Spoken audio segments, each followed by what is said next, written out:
Welcome, everyone, to DEI After 5, the show that focuses on topics across diversity, equity, and inclusion with some of the brightest minds in the industry. Here's your hostess, inclusive culture curator, and coach, Sacha Thompson. Hello, everyone, and welcome to DEI After 5. This is an episode that I think has been long overdue. A few years back when I was really getting into DEI work, I was realizing that one of the barriers that I was constantly hitting was the barrier of compliance, right? So everything that DEI was really based on compliance. We're focused on women because that's kind of where we can do things from a compliance standpoint. And so I was noticing that, especially if DEI was living in HR, that it was very tied to what was happening with our legal team as well, too. And so it caused almost more challenges than it did open up barriers or move barriers.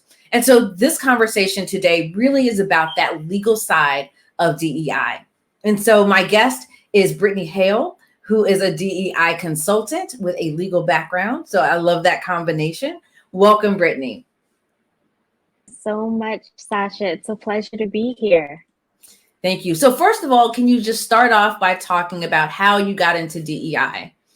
Absolutely. So I am a happily retired, formerly undefeated trial attorney, and I've worked within Fortune 500 organizations in many capacities, but certainly in their defense. And so after a while, I realized that my cases were won and lost during jury selection.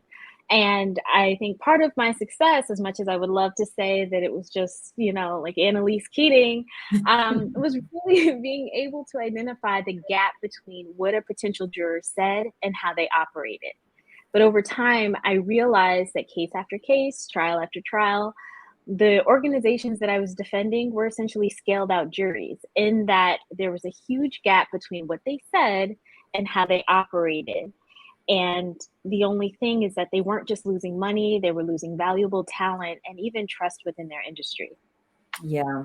And, that's been a conversation that we've been having quite recently, around keeping that trust or building trust between that gap, right? I often call it kind of Wizard of Oz syndrome, right? Where you're so like this Emerald City, and then you realize it's nothing but a little man on a bicycle, right? Behind the curtain. Exactly. How do you start closing that gap? Like, what are some of the things that you've noticed that you were able to transition from the legal field into this work?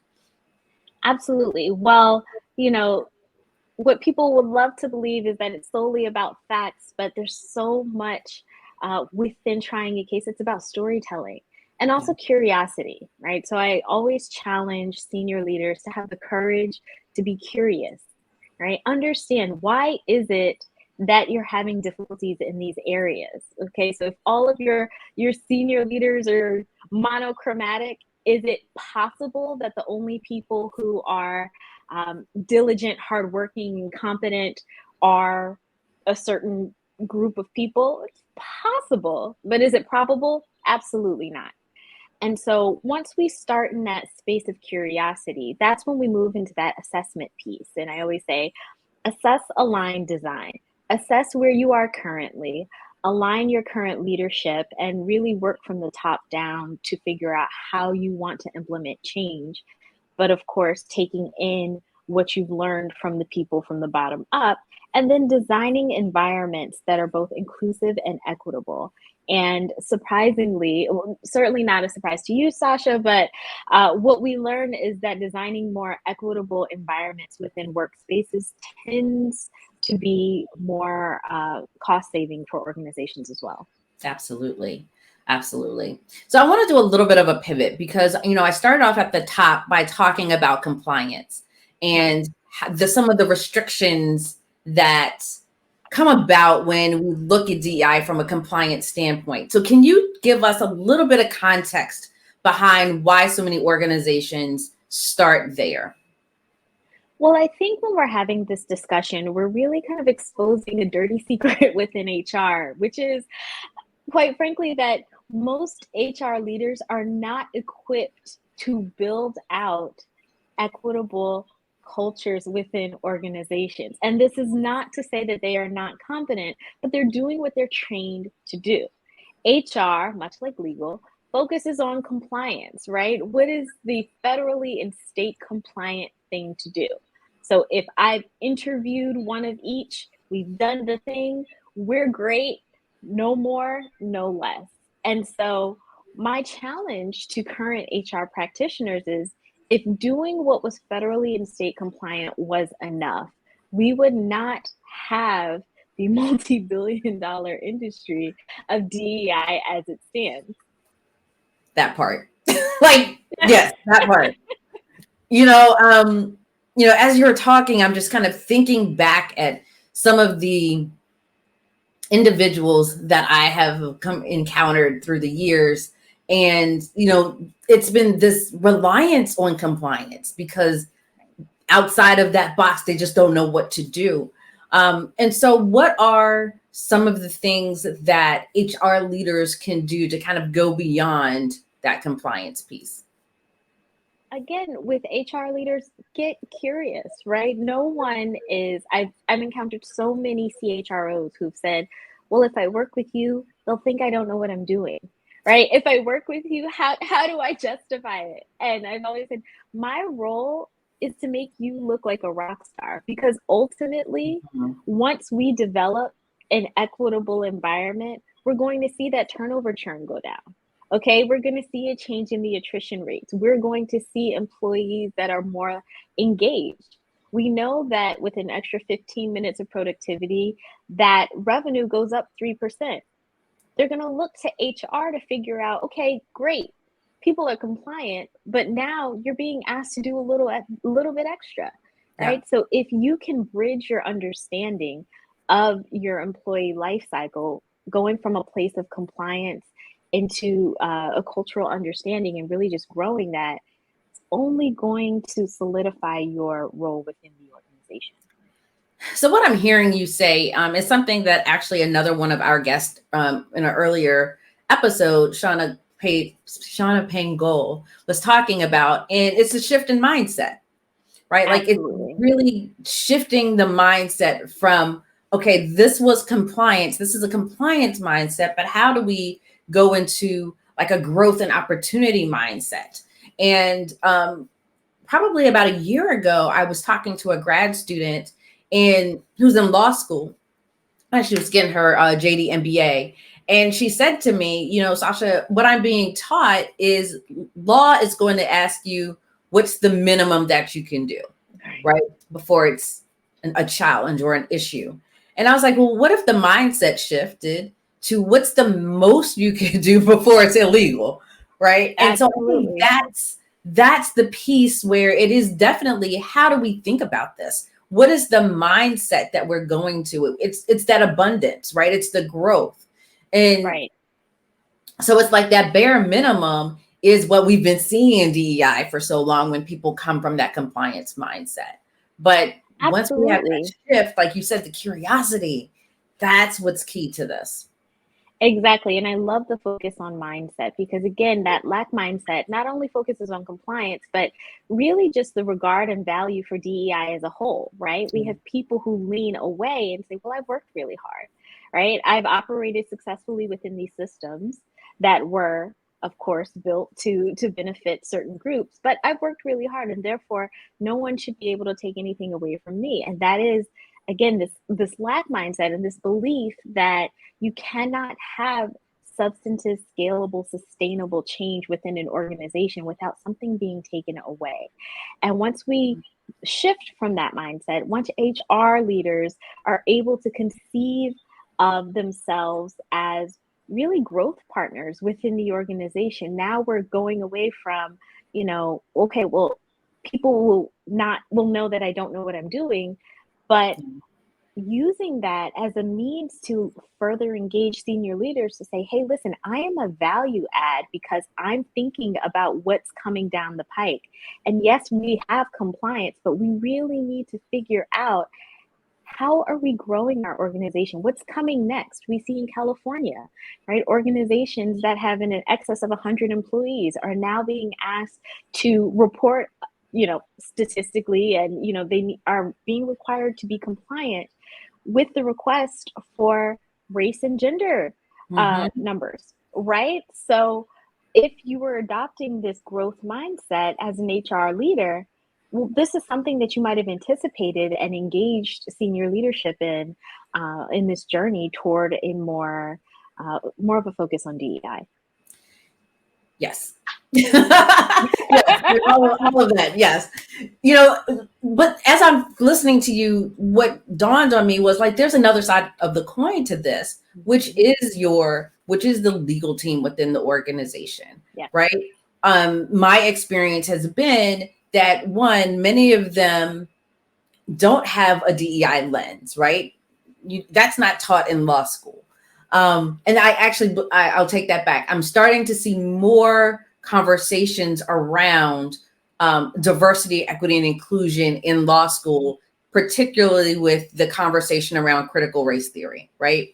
So yes, we're seeing those conversations kind of be taken to the next level within law school. But many of those that are general counsel or working in the office of general counsel within these organizations don't have a background in diversity and inclusion, right? It goes back to compliance. And so what are some things that those that are in legal fields within organizations can do to kind of upskill in this space?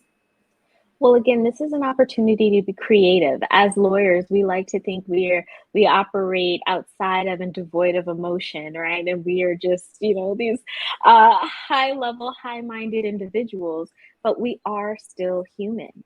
And we are having to take the law, right, and apply it to the facts. And we're increasingly being met with novel facts. So I know my thesis within law school was race as a property right? Applying traditional tenets of property law to race, with the understanding from my perspective that, this concept of Blackness as it exists within the United States is not owned by Black people, right? So with the laws, right, leading up to that about who is what race and what rights are afforded to that person have squarely been within the purview of lawyers and judges. And as we move into digital spaces, right, we see that there are people building out digital identities with various racial backgrounds, right? How do we parse that out? As we're creating spaces, we have hybrid work environments, right? So what does, from a legal perspective, if there's any sort of potential discrimination, retaliation, disparate treatment happening, these are all legal concepts that need to be applied with a lens of inclusion and with knowledge of DEI concepts. Absolutely. Yeah. I mean, first of all, your thesis, I'm all over that. Because I'm like, wow. It's very fascinating. That's fascinating. Yes. But again, it is going back to exactly what you said about being creative, right? And thinking outside of the box and using our personal stories and experiences as the lens that we see the world, right? So if you're coming in from a legal background, you're doing so with the lens of being a Black woman, or whatever the background of that person is. And so what I'm loving about this is really a challenge for corporations to make sure that they have diverse voices and experiences in these roles, regardless of what the role is, so that those lenses there's a diversity of experience that's looking at this work from different perspectives, right? Absolutely. Which supports, one of the things we've talked about before, it's not just about DEI living in DEI or in HR, but this is the diversity piece of who's contributing to the conversation, what lens they have that they're sharing, or they're looking through in order to solve problems. But then also, to your point, I think it is important that we do have the lens of compliance to some degree on, okay, well, if we're looking at discrimination, who's truly being discriminated against, right? And let's look at it from all perspectives, because I think just kind of going with the letter of the law, we miss out on so much. Absolutely. And we're now more connected than ever, and corporations are no exception. And so now we're beginning to have more of a running dialogue between individuals, right, who are building communities online and holding corporations accountable for their action, right? There's not just one narrative, and corporations would do well to engage their internal audiences, right, within a global market. We are in a global market. We are having, corporations are availing themselves of many individuals that are building community, and corporations are seeking to engage these communities, right, because it's profitable too. But in so doing, you can't be tone deaf. Right?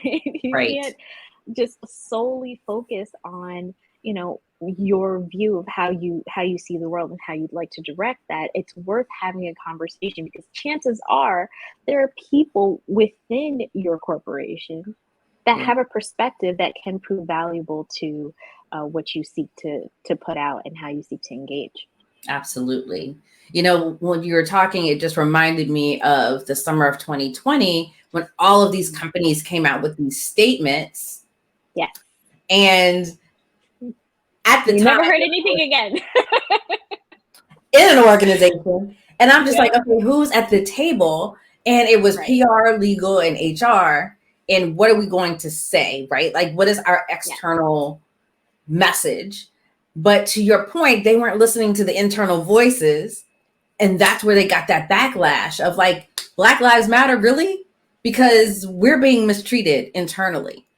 And so I think that was almost the awakening for so many of these companies, that we have to make sure that what we're doing internally matches what's happening externally, right? Like, that's the conversation we were having at the top.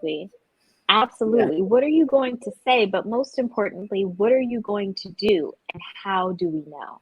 Because we saw that disaffected employees, disgruntled employees, were going online, right? And quickly, we had some that didn't care about an NDA, didn't care about these things, and were taking corporations to task about their practices. So it's very hard for an external audience to believe that you value certain groups, underrepresented people, when the people within your community, right, within your organization, are being asked to sit in the back when the CEO comes, or are not able to use words like diversity in internal chats, right? Certain words are banned. And so that leads to this really chasm between, again, what you say and how you operate.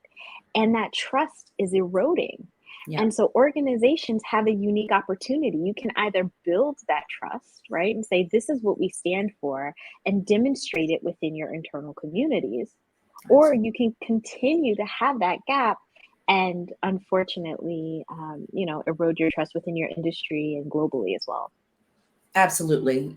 Everything that you're saying kind of aligns with, what I'm seeing in the work that I'm doing around psychological safety and ensuring that people are feeling valued, seen, heard, and connected. And, and if they're not doing that, if they don't have trust in not only their manager, but the organization, right? That's when you get people kind of only showing up to do enough work to get the check, but they're out the door as soon as they need to be, or they're looking for other jobs while they're on the clock, because they're not feeling connected or valued where they are.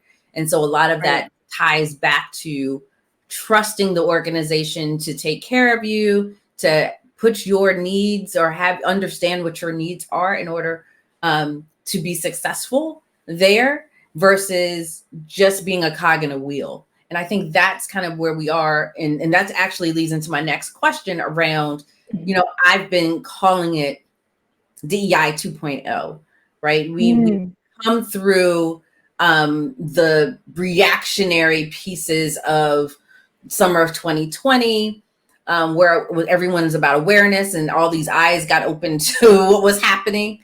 Right. Now it's a place of, okay, now how do we make this actionable?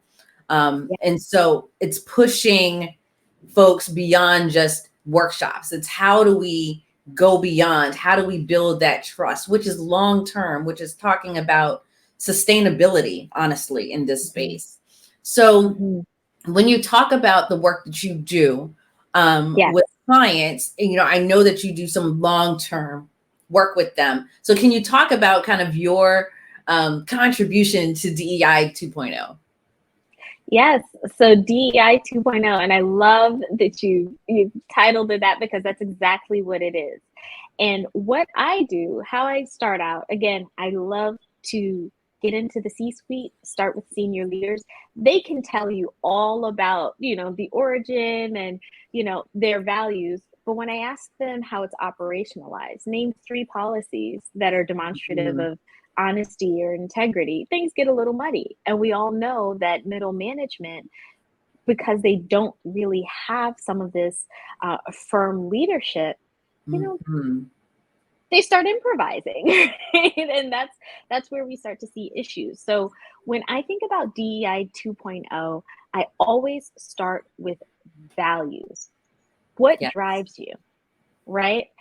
We can all make a lot of money doing different things, but what's driving you within this particular organization? And it has 2 purposes.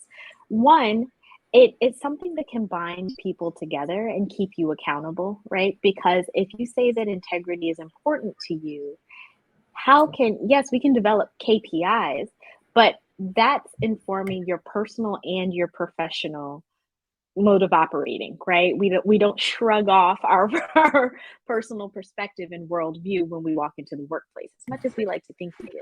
Right. And also, we find that no organization, no one group of people has a monopoly on a value. We can't say that only women, value X, right? Or only this particular ethnic group values honesty. And so the interesting byproduct of focusing on values-led leadership is very often that you're developing more inclusive engagements and communities. It's interesting that you talk about values, because I do a lot of values work with organizations as well too. And what I found too was, let's say you said honesty, right? Like if honesty is the value, it can have so many different definitions based on interpretation by individual, right? And so it's like, how do you hone in on what does honesty mean here, right? What does that look like here? Right. And I think that is such a key component to this conversation, because as we're doing this work and wanting to move forward, if we're not even aligned on the basic definitions or the value, like how we're looking at these values, we're going to continue to go in circles, right? Because we're not on the same page. So I love that you're doing that work to make sure that, okay, as we're doing this work, we're doing it in a way that's values driven, but then also we've had the conversation to ensure that we're talking about it in the same manner. So I absolutely appreciate and love that. So I want to do a little, go ahead. Oh, no, I was just going to say, I completely agree with you. How often do we say the same thing? And the other word that came to mind is culture, right? Yes. We hear culture, we hear company culture, and we think about Google and bring your dog to work day and naps and, nap rooms, all of these things. But culture at its heart is a framework for decision making, right? When we think about a culture, we understand that this is the way that we make decisions. And so organizations need to be very, very clear on that. So, I completely agree with you. And that's why connecting values to actions is so important. Okay, you say, what do you mean by honesty? And show me how. Yep. Right? Where can I see that? How do I know this is true? And that's the piece that I think is so critical in this work, especially if we're talking, say culture. I'm like, yes, that part, because there's also unspoken culture, right? Unspoken behaviors that people can regurgitate the culture statement or whatever the value statement for the organization. But what they really fail to look at or understand are what are the behaviors that are truly driving the culture. Right. When you start talking about passive aggressiveness, when you start talking about, some of the undercurrent things that are happening, that's part of the culture as well, too, regardless of what's on paper or written on the wall in the cafeteria. Like that's the piece that, needs to be bubbled up in this conversation. So I want to do a little bit of a pivot. Because, everyone knows for me that self-care and wellness is just a huge part of this, because this is work that pulls from who we are. And so just wanted to find out from you, like, what do you do to take care of yourself? How do you fill your cup? Got a little cup. Yes. So how do you fill your cup? I am someone who responds very well to self-imposed routine. Someone else tells me I need to be at the gym at 7. Yeah, I don't know why. But for me, I start my days with meditation. I usually get up between 4:30 and 5 every morning. I know it's not for everyone, but it's what I do because I enjoy the silence of that morning. No one's up, my phone's not going off. So that's an opportunity for me to visualize how I would like for my day to go ideally, and really just set the tone for my day with gratitude. I do work out. And so then by the time I sit down around 7, 8 o'clock, I'm already tuned in to what I need to accomplish for the day. So that definitely fills my cup. I don't listen to full albums, but I have playlists. So I have a gratitude playlist. So any song that speaks about gratitude and being thankful and all of those things, that's something that I'm going to put on. If I'm prospecting with a client, and I want to feel abundant, then that's something I'm going to listen to. So I love that. Love it. Love it. Love it. So Brittany, how can people get in contact with you? Absolutely. There's a few different ways. I am founder and CEO of B&D Consulting Group. B&D, of course, not my initials. Be Nobody's Darling. Love it. It's always spoken to my legal instincts to seek the truth and do the right thing. So you can find me at bndconsulting.group. Check us out there. We have a newsletter. It's specifically for those in the C-suite and senior leaders. It's called the Teach Them How to Treat You newsletter. And through that, we are using truth as a catalyst for change within business, boundaries, and better decision making. And if anyone has any other questions, you can email us at hello@bndconsultinggroup.com. Thank you so much, Brittany, for being here and sharing with us, because I think this is, as I said at the top, part of the conversation that we don't necessarily have. We don't necessarily have. Right. We focus so much on HR. We focus so much on like diversity and inclusion practitioners, but there is a legal side to this that is part of the conversation that does help drive this work forward. So thank you so much for the work that you do. Thank you for being here with us. And thank you all for joining us again for this week's episode of DEI After 5. So continue to subscribe. You do that right below, or follow us on your favorite podcast platform. And be sure to let us know the types of topics that you want to hear. We're starting to source for our next season. So until next time, have a good one.